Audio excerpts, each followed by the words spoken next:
Oh, now. You dey give me confidence, yeah. Hello, ladies and gentlemen. So glad you guys could make it, and we are jumping right into the look, honey. So the first thing I'm doing is priming my eyelid, and if you watch my videos, you know that I always do this before eyeshadow because my eyelid is darker and we have to lighten it up in order to be sure the pigment of the shadows is going to be present. And then I blend it out with like a Real Techniques brush. And going into the Soft Glam palette, obviously we have to use it because this is a Soft Glam look. I'm taking that color I'm pointing at right there. It's like a really cute little brown shade, and that's going to be our transition shade for today. And taking the brush that comes with the palette, Anastasia brush, I am buffing and blending that out in my transition area, making sure I don't pass my brow bone. And then the second color we're using is that darker brown color. And taking the other end of that brush, I am packing that right below the other color.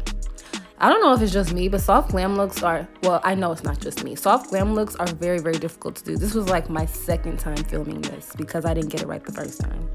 But anyway, taking that really, I think the color was Orange Soda. That is what we're putting on the rest of our lids, and you know, soft glam, right? And so to prime, I am taking my Fenty Beauty Hydrating Foundation, or primer. You know it's getting cold out here and my skin is too dry for the matte at the moment. And then following it up with the Fenty Beauty Hydrating Foundation. My shade is 440, and I'm blending that out with a foundation brush from, I can't remember where it's from, but I will find out and link it in below. But yeah, I am blending that out, and as you guys can see, like, this foundation never fails me, ever. And so for to highlight, I'm taking that same Too Faced Born This Way concealer, and you know, I usually allow it to dry down before blending it out, and I'm blending it out with a damp beauty sponge, not a beauty blender. And I'm sure you guys have noticed the hair color change by now, and I'm really excited to announce that I actually filmed it, and I'm going to post how I did it. So go on ahead and subscribe to my channel for that, because you're gonna love it, girl. You're gonna love it. And as you can see, we are contouring right here, and I usually use the ColourPop foundation stick, and I blend it out with the brush always. I never blend it out with the beauty sponge. And then to set all of that concealer in, I'm taking my handy dandy OG sister in Christ, my Sacha Buttercup powder, and I'm just dabbing that in with the same beauty sponge that I had used.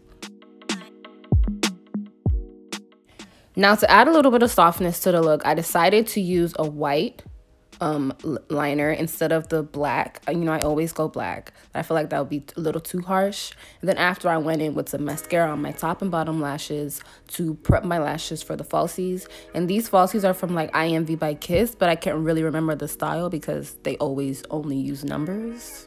But I digress. So to line my lips, I'm just taking a regular brown lip liner, and then I'm topping it off with two different nude glosses. And ladies and gentlemen, guys, this is the final look. Thank you guys so much for watching. Make sure you like, make sure you comment, make sure you subscribe, and I definitely am going to be coming with some more heat, so stay tuned for that, okay? But other than that, thank you so much for supporting me, and I'll see you guys in my next one. Bye.